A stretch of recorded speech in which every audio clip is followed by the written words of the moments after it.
Hey, folks, this is the Urban Louisville Chess Podcast. I'm your host, Coach Corbin. This is an interview that just sort of came to me. Had the great privilege and opportunity to do this interview as I was working with Grandmaster Maurice Ashley and getting him scheduled to do an interview today. And I'm going to be doing that later on. And he told me about the HBCU Chess Classic. It's going to take place on April 22nd, 2023 in Atlanta, Georgia.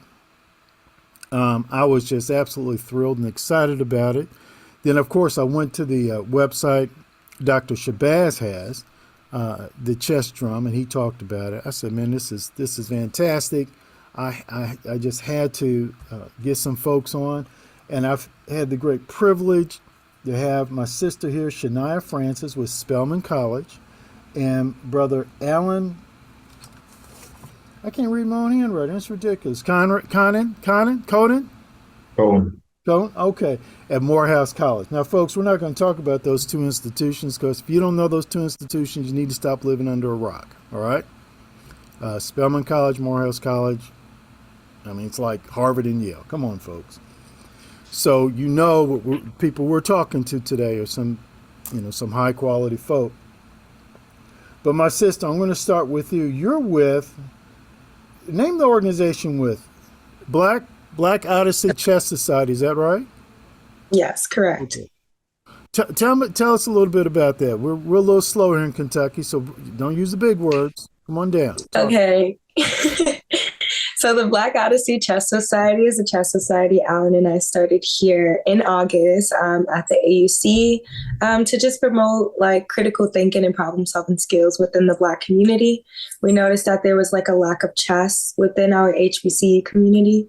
So we just was like, why not just start our own? And the rest was history. Yes, So yeah. Here in Louisville, I teach chess pretty much. I mean, it's my full time gig. I have a nonprofit organization, Kentucky Chess Ambassadors, and here at JCPS we have a department called Diversity, Equity, and Poverty, headed by Dr. John Marshall, and he's been having me teach chess at different schools really for the past 6 7 years, and he just what the reason why is just basically what you said, in that it really helps promote critical thinking and problem solving skills. And of course, the majority of the schools I go to are Title I schools, where you'll find a good many of our folk and Latino folk there. So you said there was a lack. Now I'm sort of surprised. Actually, I'm always surprised where I don't find a college or university that has a chess team or a chess program, because it just seems the most logical thing to have. mhm. I mean, I don't know what your feelings or thoughts are on that. Yeah, Alan, do you want to give your thoughts and feelings on it first or? Sure. I mean, historically, chess programs in predominantly Black institutions are either severely underfunded or they're non-existent, whether it's a result of the budgeting problems that exist within HBCUs. Mm-hmm. But when we notice this at, the predominantly white institutions, chess programs are oversaturated to the degree where they, triple in multitude compared to the HBCU's environment. And so, yeah, I mean, it's definitely a problem. That the whole concept of critical thinking that's associated with chess is not within, the Black school. But you sort of see that as a reflection of just the broader chess environment, where you see, tons of these programs or tons of these tournaments, and oftentimes the participants aren't people that look like you and myself. Mm-hmm. And so that's, an issue within itself, but that just, proves to be just a reflection of the reality that is, chess and the Black community. And so that's, what we're all about. Ash and I mentioned we're, a nonprofit organization with the missions and values of promoting better critical thinking as a means of playing chess. And so, yeah, that's all we're about, and we hope to continue that mission and value. Now, brother, you had mentioned about being underfunded. At the HBCUs, the chess programs, chess teams are basically underfunded. Either one of you, do you think that it's going to require then for That's to sort of try to get sources of funding outside of the HBCU community? I think it requires both. Like, sorry if you wanted to answer, but I'll answer briefly. Yeah, it requires both.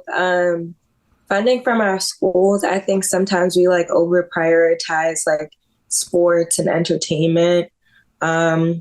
Where like majority of the school's budgets is going towards football and basketball.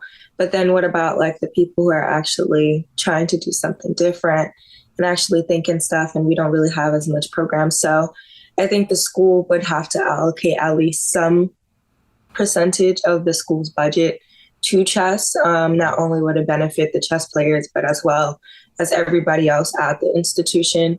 But online resources and sponsorships are always like, grateful, like we're thankful for it.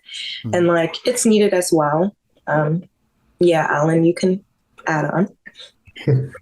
No, Shania brings up a great point. I do think that it's, a culmination of both. I think the issue is that oftentimes organizations, they lean a bit too much on the institution, but we have to keep in mind that it's the institution's duty to be sort of egalitarian or have some level of equity or equality. And so when it comes down to a bunch of different organizations on a campus, let's say, there's 300 registered organizations on campus. That school is now responsible for ensuring that funding is split equally across those 300 organizations. That itself is a problem because it now factors into, reducing the amount that on average each organization would get. And so, that's sort of the problem behind leaning on one side as opposed to, embracing both. And so, Shania brings up a good point of us not exactly leaning on the institution for 100% of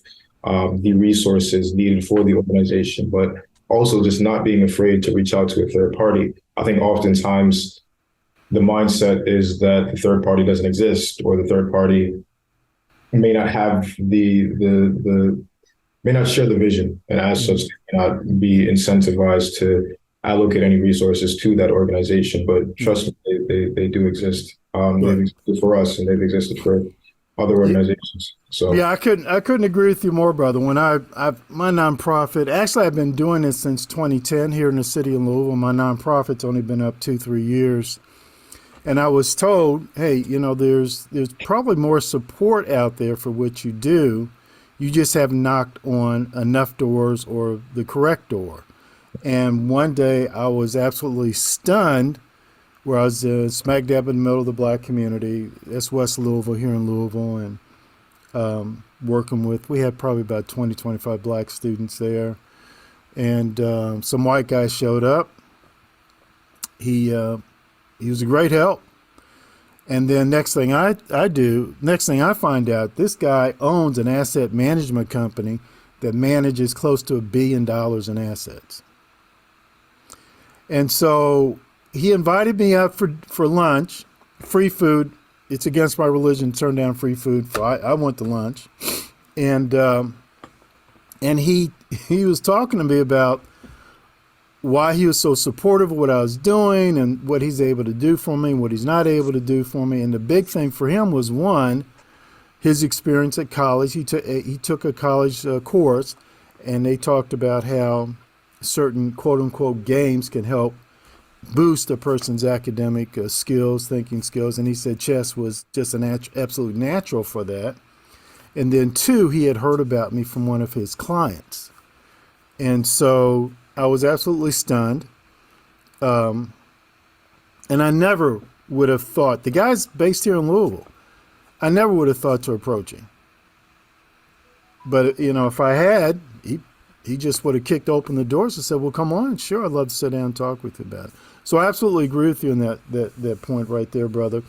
Now, brother, let's pretend, you and the sister, let's pretend for a minute that you're approaching me for funding. So I'm going to say, like, well, okay, well, I mean, what are you going to use the money for? What are you going to do? Yeah, that's a great question. And usually when we, approach that dynamic of, investors, we first relay to them the importance of who we are and what we're building. And we also make sure that that individual has a vested interest in what we're building, and they have a vested interest in our missions and values. That's the first thing. Next, when it comes down to the uses and sources of the funds, we relate to them that at its core, the Black Odyssey Society is a program that really focuses on educating Black students through an 8-week curriculum that's taught by master level instructors and coaches. And so that's the core of where our spending is used, for one, ensuring that these students have the adequate resources, i.e. they have the technology, they have the means to cover the softwares. In addition to that, we also need to make sure that our staff, i.e. our instructors and coaches, are taken care of. That's another expense. And then we have to factor in the things like the application side, because while we're educating them, we also need to reinforce and make sure that they're applying everything that they've learned in a high growth setting. And so we fund, things like play-in tournaments. And as you can imagine, when it comes down to these sorts of events, it gets quite extensive from a budgeting perspective. And then you have things like huger events like the HBCU Chess Classic. And so this is another thing that requires quite an extensive expenses. And so this and the culmination of also the social side, because we want our students to be well-rounded. And so when it comes to that, there's mixers and social events. That way they aren't just looking at things on the board. And so that's also things that we take care of. We also take care of the workshops. So that way they can apply the skills that they learned from chess. As we mentioned before, chess is, a phenomenal avenue in terms of critical thinking. But if you can't apply that in real life, then there's no point. And so we push that for students to apply everything that they learned off the board. And so that's another expense. There's multitude of aspects when it comes down from a budgeting perspective. But at its core, that's essentially how we approach investors, and that's how we break down our costs. Is there anything you'd like to add to that, sister? No, he basically took everything and said it. I was just going to talk about the social events and like the mixers and stuff and the workshops that we are going to do in the future. And yeah, that's pretty much it. Okay. But he already talked about it. Yeah. So, I'm hearing about stipends for the coaches, which makes sense. I mean, if you have football and basketball, they're not volunteers. They get paid. And then travel to tournaments, just baseball, basketball, they do that. They travel to tournaments. So that's transportation, that's room and board. And, of course, the coach is going with them. And then I would imagine equipment as well, clocks, sets, things like that. That stuff's not free. And I'm not talking about going to Walmart and getting a $3 glass set. I'm talking about a real tournament set, right, period. So I get you on that. Now, and I know every year they do what is it called? The Pan American Collegiate Chess Championship. Is that right? Yeah, the Pan Am. Yep. Have you ever been to that? Has either one of your teams ever been there? No. Given as though we've just launched, we're still at our infancy. So no, we haven't participated in the Pan Ams, but the goal is that our students will make it there next year, absolutely kill it and continue to. Right. As far as I know, I've never seen an HBCU actually win a Pan Am championship. Am I correct on that? That is correct, yes. Okay. All right. So that sounds like a goal someone needs to take to that brother who started BET and RLJ Lodging, because let's face the facts, people like a winner and people like that challenge, man. Yeah. You just don't want to go up to them and say, hey, man, I want to think to the... No, hey, dude, I want some money to go to this tournament. It kicks some butt, come home with a big old trophy. Oh, okay. Sit down. I like to give to that. So that's something to think about. Hey, towards the end here, folks, let's talk about the HBCU Chess Classic. Is this an historic first? Yes, it is the first. Howard has attempted to do it, but then COVID-19 happened, and then yeah. Wow, that's something. So who came up with this crazy idea? Who's going to take responsibility for it? I don't think it's a sole person. I think it was just a culmination of us putting our heads together. Okay. Yeah, we were just like, we were just like running with ideas of what it could potentially be, as well as just like weighing out the odds of if we do take that risk, like what's the worst that can happen? And like, that's just where it came from. Like we just sat together in the summer. It started over quarantine. So like most definitely it's 2 years later, but like, yeah, we most definitely worked out. It's 3 years later, but we most definitely just sat around and thought of it. But I would most definitely weigh a little more towards Alan on the thought, because he has more chess experience than I do, especially playing in tournaments. So his tournament thing was like, yeah, let's like start a tournament. Like, let's do the tournament too. So, and not just start a tournament, which again this is historic, folk. HBCU Chess Classic, April 22nd, down there in Atlanta, Georgia. But then to bring in someone like an international grandmaster, Maurice Ashley, and you want to talk about a guy who's made history. Every time he's turned around, that brother's making history. So where did that idea come in? Who got the kahunas to say, well, let's bring in somebody of his stature?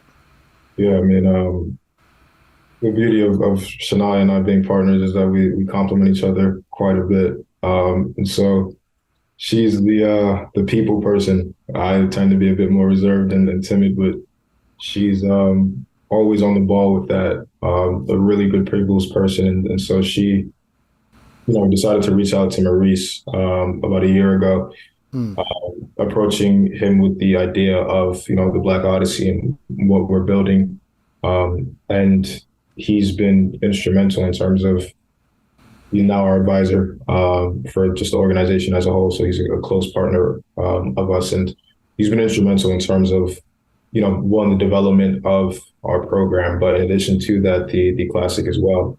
Obviously, somebody who has participated in hundreds, if not thousands, of tournaments, and has been a part of the Black chess community for decades. He's definitely an amazing person to be able to bounce ideas off and always be able to say no, you shouldn't do it this way, just modify things. And he's been incredible in terms of allowing this process to happen. So all credit to Shania for reaching out to him in the first place. But he's been instrumental in terms of this whole process. Yeah, I mean, but even I'm go sorry. ahead, sister. Go ahead. I was gonna say, even just like in addition to just reaching out, I think that like, when it's like just the right moment for things, it was the connection of the like energies that we had. Cause Maurice just kind of was like, wow, like you texting me, like you emailing me was like funny, because I thought about this. Like I was thinking about the first Black women grandmaster. And he wanted to cultivate, like he wanted to help bring one up, and was like, oh, Spellman would be like perfect. And then I'm like, yeah, it's open to the AUC. Don't know who's going to be the grandmaster, but, we can start by pulling more students towards chess. And I think that was like the most important factor, is that we all had the same objective. So, yeah, it just connected. And it was history ever since. Wow, that's beautiful to hear. We've had the great privilege of having the Grandmaster here a couple of times in Louisville, and he immediately, actually before he arrived, he was saying to his host, I want to be in touch with Black chess coaches, and I want to go talk to Black students involved in chess. And man, it was an amazing experience, and I had the great privilege of spending some time with him, and my students absolutely loved it. But I also want to thank you guys for what you're doing. This is great. It really encourages our students here.